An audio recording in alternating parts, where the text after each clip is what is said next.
It's tea time. It's tea time! We were going to have a silent episode. It's an interpretive tea flavor episode, but we decided not to. Episode 438, 472, 594. Whatever you said. We're just saying numbers at this point. So what do we have here, good sir? We are drinking some... Oh, yes! New tea tray, yes.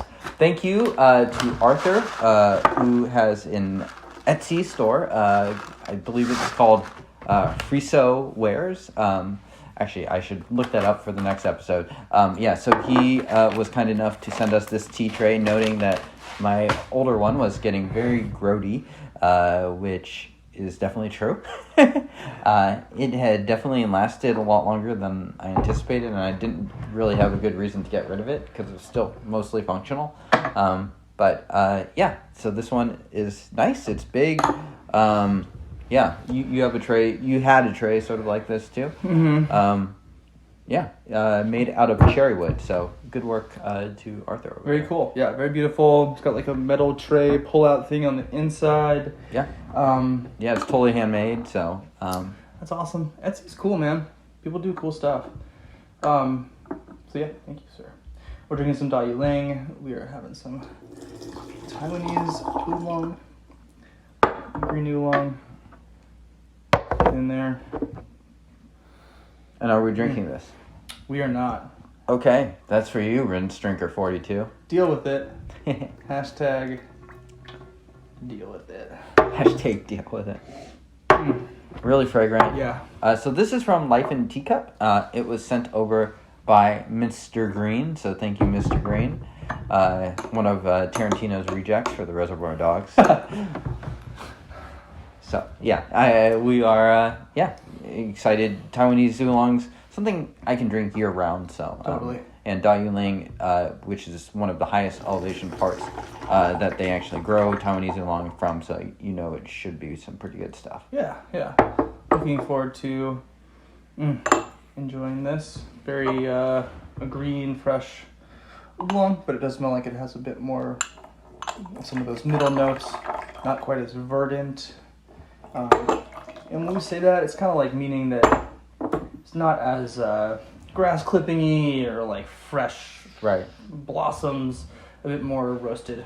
Right. And here we go. Cheers. Cheerio. Cry, kid.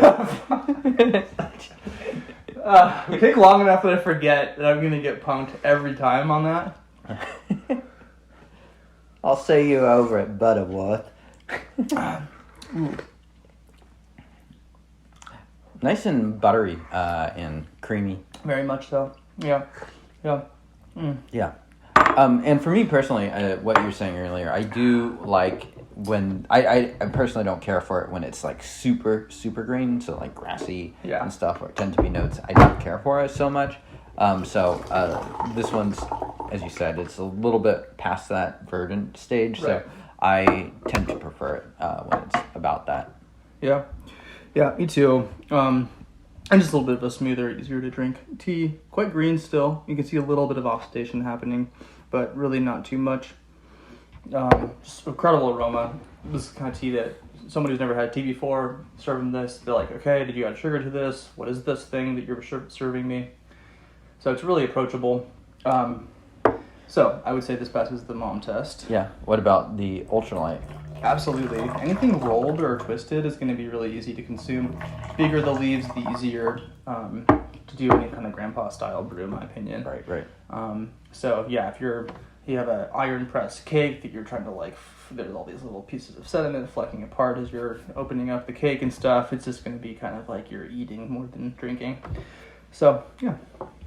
Cheers. Here's to you, good mates. Very buttery, I agree. I love that middle register. Yeah. It's not quite as thick and big as these high mountains normally can. Not that this is a bad thing. I think that's just an observation as far as that goes. It still does feel decently substantive. And, the profile is fairly straightforward, but I like the profile, so I'm pretty okay with that. Totally. Would you put this in like a teen tea that you'd want to like bust out as a special treat for a friend? Would this be more like a daily drinker for you? How would you kind of, in the spectrum of when you incorporate this into tea drinking? Daily drinker, it would depend on the price. If it's cheap enough, then absolutely. I think profile-wise. As far as like a tea drinker nerd tea, I would see this tea as the warm-up tea.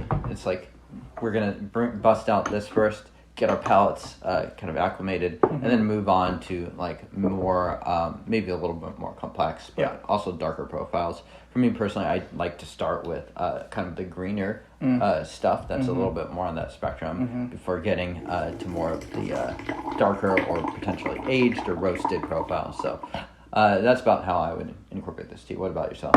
Same exact thing. Yeah. Okay. I mean, it's not that this isn't a great tea, but maybe it's not something that's like so out of the ordinary or novel or unique. Again, if you had a bunch of Taiwanese Oolong, this would be really familiar. Unrelated, that was really cool. So this tray has enough of a space so that when I poured, there was a lot more like sound reverberation. It was much more of like a sensual experience. Oh, yeah. Yes. Check out our ASMR channel. Where we do the Batman voice. Do I know what ASMR is? Maybe, maybe not. Maybe not. Next time on Kicking Ass in Gotham. This is really good. I would recommend. And just, I mean, I don't know. I'm biased. I really enjoy these teas. I've been drinking Taiwanese Oolong all summer. Yeah. So, cheerio. Cheers. And so, how do you place this as far as Taiwanese Oolong goes? Would you say this is a above average quality one? Or about kind of straight down the line? I'd say middle to above average. Okay. Again, not something that is so exquisite that I'm just like, oh my god, it's got the perfect texture and flavor profile and complexity. This one's quite good for me, being a bit more of a daily drinker. And again, that's not like to cast aspersions at all. It's really, really tasty. It's something that's not, it's very familiar. Absolutely, yeah. It's very clearly a Taiwanese Oolong. In a blind test, I think you and I could both safely say it's a Taiwanese Oolong. I probably wouldn't guess Dayuling, but I mean, it is what it is. Really nice. I've been bringing a little bit longer, almost a hint of some sort of like sassafras root kind of thing. Very subtle. Overall, really tasty. Definitely would recommend. And as James said, the higher you go up in these elevations, it's not a given. People will like falsely market plenty of tea, but these tend to be quite tasty. Also, the material itself was just really beautiful. Sometimes you can get leaves that are cut up a lot. This just to me looks like it's hand-picked. One thing you can look for in the leaves itself is around the edges. If the edges of the leaves themselves are ripped, it's typically going to be machine-picked, or more likely to have been machine-picked. And doesn't mean that it's the machine picking isn't the issue. It just means that it's probably more likely to be a much bigger production and maybe a little bit less quality control. Right. Yeah. So really tasty. Where can people pick this up, James? Yeah, Life in Teacup, who is U.S. based, so pretty easy domestic shipping. So I'm not sure what the price is, but you could definitely go check it out. And thank you to Mr. Green, and thank you to Arthur for the tea tray. Thank you for watching. Text this to your mom, tell her you love her, or dad, or a cat, or a dog, or gerbil. Big gerbil audience for tea. Yeah. Big, really big demographic, really big, Yeah, we're huge. killing it. Yeah. So we'll see you gerbils next time. Peace!